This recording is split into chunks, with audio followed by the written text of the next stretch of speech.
Саламатсызбы? Биздин каналга катталып, акыркы жаңылыктардан кабардар болуңуздар. Бизге парламенттик шайлоонун чыр-чатаксыз, тынч өткөнү жарашпайбы? Күздүн келиши менен ар кандай саясий күчтөрдүн оюндары байкалууда. Туруктуулукту камсыздай алабызбы? Парламенттик шайлоонун шылтоосунда чыр-чатактар чыкпайбы? Кандай сунушуңуз бар? Динара Ушурахунова, укук коргоочу. Саясий күчтөрдүн оюндары жылдын ар кыл мезгилинде болуп келген боло бермекчи. Бирок ушул бийликтин тушунда өтө байкалууда. Анын үстүнө парламенттик шайлоонун кайсы күндө өтөөрү да белгиленип, бардык саясатчылар жайкы эс алуудан келишти. Чет-четтен жандануулар байкалууда. Ошондон улам мамлекеттеги туруктуулук жөнүндө андагы көп факторлорду камтыган экономика, айыл чарба жааты, балдардын өсүшү, саясий туруктуулуктар тууралуу аламандын алдында саясатчылар айтып чыгышат. Албетте бизде ар бир шайлоо чыр-чатаксыз өтпөй калган. Баштала электе эле адаттагы коркутуу, камакка алуу жагдайы жок эмес. Бийлик эңириде элдин колдоосуна ээ болуу жагын ойлоп иш кылса, мындай жат көрүнүштөр болмок эмес. Чыр-чатактар жөн эле жерден чыга бербейт. Асылбек Жоодонбеков, эксперт. Азыркы бийликке такыр эле ичим чыкпайт, себеп дегенде элди бириктирүүгө, кызматташууга чакырбастан бөлүп жарууга, биздикилер жана каршылар деген сыяктуу саясат байкалат. Ооба, азыркы шартта ар кандай саясий күчтөр жанданышы мүмкүн. Бирок эң негизгиси бийликтин аракетине жараша болот. Эгер бийлик мыйзамды туу тутпай, коркутуулар жакындарын бийликке тартып баруу аракеттерин токтотпосо, анда элдин кыжырдануулары күчөп, кайра эле баягы таз кейпибизди кийебиз. Албетте парламенттик шайлоо чыр-чатаксыз тыптынч өтөт деген бизге жарашпайт. Анын бирден бир себеби кээ бир эл өкүлү болууга умтулган талапкерлер мекенди өлкөбүздүн өнүгүшүн ойлоонун ордуна жеке кызыкчылыктарын биринчи орунга коюшуп, мыйзамды тебелеп тепсөө, добуштарды сатып алуу, соц тармактары аркылуу фейк аккаунттардан каралоо иштери менен алектенишүүдө. Башынан эле бийликтин партиясынан админ ресурстарды колдонуудан чыр-чатактар чыгып келет. Биз ушундайды токтотуубуз керек. Өткөндөн сабак албайлыбы? Өндүрүш Токтонасыров, укук коргоочу. Бийлик структурасы туура эмес түзүлүп, конституция тескери ылайыкталган. Алган багыты чаржайыт. Түшүнүксүз өлкөдө жаз, күз же кышка карабай ар дайым түрдүү карама-каршылыктар, саясий оюндар жүрө берет. Мындай шартта туруксуздукка жол ачылат. Ага жол бербей коюуда оңой аралаш шайлоо ыкмасын көпчүлүк жактырбай жатат. Же ар эмес, же беди эмес дегендей. Прогрессивдүү күчтөр, демократиялык баалуулуктарды түшүнгөндөр бириксе жакшы болмок. Шайлоонун шайтан оюндары анын кесепетинен улам нааразычылык сөзсүз болот. Тилекке каршы эмне кылабыз? Акыл эстүүлөр, мекенчилдер бириккиле. Ата журт кыйын күнгө кабылды. Аны моюнга алышыбыз керек. Бөдөш Мамырова, коомдук ишмер. Чектен чыккан саясий оюндар боюнча азырынча кабарым жок экен. Бирок шайлоого байланыштуу түрдүү пикирлер жаралып, акырындап кыймыл-аракеттер болуп атат. Бул албетте кадыресе күтүлгөн иш-чара. Анткени шайлоого катышууну каалагандар өз аракеттерин жүргүзүп баштады. Мындан ары да улантат. Туруктуулукту камсыздап, чыр-чатакка жол бербөөнүн бир эле жолу бар. Бул бийликтин мыйзамдын негизинде эч кимге артыкчылык көрсөтпөй, өзгөчө тартип менен шайлоону таза өткөрүү, шайлоочулардын эркин тандоосун, добуш берүүсүн камсыз кылуу жана шайлоонун жыйынтыгы адилеттүү чыгаруу. Болду. Биздин элге азыркы тапта ушул гана керек болуп турат. Булак Азия News гезити. Алдыңкы 5 жылда 500 бала бакча борборлору ачылат. Ар бир бала бакча борборунда 100гө чейин бала 3 сааттык программа менен окутулат.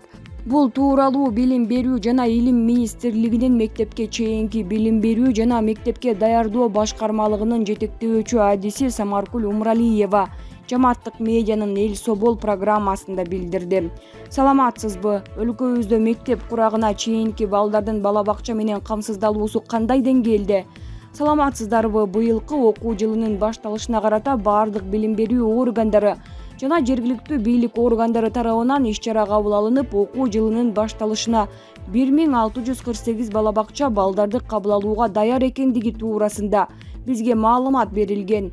Бул муниципалдык мамлекеттик мекемелер жана 300гө жакын жеке менчик бала бакчалар Жалпысынан алганда 2020-2021 окуу жылында 200 миңдей бала балдар бакчаларына барды. Өлкөбүздө 7 жашка чейинки балдардын саны 1 миллион 200 баланы камтыйт. Бул улуттук статистикада берилген маалымат. Пайыздык көрсөткүч менен алганда өлкөбүздө мектепке чейинки балдардын 22% гана бала бакча менен камтылууда. Пандемия учурунда бул көрсөткүч 4%га төмөндөп кетти. 2019 жылы биз 26%га жеткенбиз. Мындай төмөн көрсөткүч кандай таасирлерин тийгизет? Жакында гана биз август конференциясын өткөрдүк. Анда дагы биз анализ жүргүзүп, министрлик тарабынан жыйынтыктоочу докладты жасадык. Жапония, Корея, Финляндия сыяктуу өлкөлөрдө мектепке чейинки балдар билим берүү программалары менен 100% камтылган. Ал эми бизде балдардын 78% билим берүү программалары менен камтылган жок. Бул 1-класстан тарта окуу программасын кабыл алууга өз таасирин тийгизет. Кээ бир балдар жөндөмдүү келип, алар мектептеги программаны өздөштүрүп кетиши мүмкүн. Бирок кээ бир балдар мектеп программасын окуу, түшүнүү, таанып билүү, эске тутууда маселелер жаралат. Кантип бул маселени чечүү керек? Бизде министрлик тарабынан балдарды мектепке чейинки билим берүү программалары менен камтылуусун жогорулатуу боюнча көп иш-аракеттер жүрүп жатат. Азыр балдардын 22% камтылып жатса, 10 жыл мурда бул көрсөткүч 6%га төмөн болчу. Республикалык бюджеттин тартыштыгына байланыштуу бала бакчаларда 10 сааттык программа бар.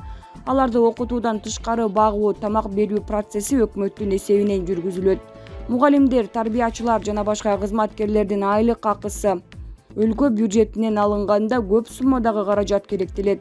Каражаттын тартыштыгы балдардын бала бакча менен камсыздалуусуна таасирин тийгизет.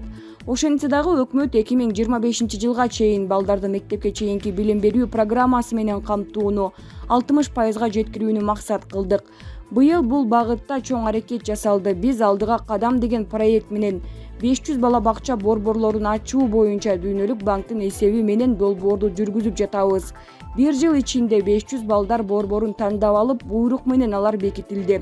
Ал бала бакча борборлоруна 100 же 500 баланы камтуу максаты турат. Ушундай кадам менен 5 жыл ичинде 500 бала бакча борборлорун ачуу максатыбыз бар. 500 бала бакча борбору кайсы аймактарда ачылмакчы? Эгерде Нарын, Талас, Чүй, Ысык көл облустарын бирге эсептегенде бул жакта 220 бала бакча. Ал эми Ош, Баткен, Жалал-Абадты бирге алганда бул жакта 280 бала бакча борбору болот деп пландалды. Бул чечим буйрук менен бекитилип, комиссия өз ишин алып барды. Эми инженерлер изилдөө иштерин жүргүзөт. Эгерде айрым имараттар коопсуздук шартына дал келбесе, анда анын ордуна башка имараттарды издейбиз. Бул жылы декабрь айына чейин жок дегенде 100 бала бакча борборун ачсак деген оюбуз бар. Бала бакча борборлорунун кадимки бала бакчалардан кандайдыр бир айырмачылыгы болобу? Ооба, балдар кадимки бала бакчадагыдай 10 сааттык режимде ал жерде болбойт. Бул борборлорго 3 сааттык толук кандуу программа боюнча билим алат. Бул өкмөткө дагы жеңилдик берет, анткени балдардын тамактануусу, балдарды кароо ал жерде каралбайт. Булак, Кыргыз медиа чекиткейи. Алтынбек Сулайманов кой козуларды убойный цехке ээрчитип барган текедей болобу? 3 чакырылыштын депутаты Алтынбек Сулайманов саясатта кыйла такшалып, куулугу да артып, бышып турган маалга жетип калгандай. Өзү башында партиялык системаны жактап, анын ичинде преференциалдуу жолдо добуш берүүгө үндөп, мыйзамды да ушул жагынан бекемдетип таштаган. Мындайча айтканда, талапкерлердин тизмеси ачык жарыяланып, шайлоочулар аларды тандашат. Карапайым эл үчүн бул көрүнүш түшүк жаратаары бышык, номерлерден адашуулар, дээрлик башаламандык орун алышы ыктымал. Кызык бекен, мындай шартта Алтынбек Сулайманов бир топ саясатчыларды ышкыбоздорду артынан ээрчитип, бир партияга биригүүгө ынтызар болуп аткан. Акырында кырдаалды терең түшүндүбү, альянс катары жалпылашуудан майнап чыкпасын сездиби? Айтор өзү ноокаттан эле бир мандаттуу округтан аттанууга оолуга баштаптыр. Себеби ал жактагы негизги атаандашы Төрөбай Зулпукаров түрмөдө олтурбайбы. Анчалык деле айыгыша турган күчтөр жок. Мандат алууга шанс бар. Ушундан улам бир икая эске түшөт да. Баягы убойный цехке козукойлорду ээрчитип барып, өзү башка тешиктен чыгып кеткен текенин ролун ойноп калдыбы. Азырынча дагы убакыт бар, күтө туралы. Алтынбек Сулаймановду жандаган талапкерлер чын эле ара жолдо калышабы? Булак Азия Ньюс гезити. Манас аэропортунда машина жарылды. Манас аэропортунун бекер унаа токтотуучу жайында унаа жарылды. Бул тууралуу күбөлөр кабарлашты. Алардын айтымында кечинде эл аралык Манас аэропортунун маңдайындагы унаа токтотуучу жайда белгисиз себептерден улам унаа жарылган. Чүй областынын ички иштер башкармалыгы маалыматты тастыктады. Унаанын айдоочусу машинаны күйгүзүүгө аракет кылган. Ошол учурда капоттун астынан түтүн чыккан. Андан кийин машина күйүп кеткен. Айдоочу унааны таштап кеткен. Жабыркагандар жок. Булак Кактус Медиа.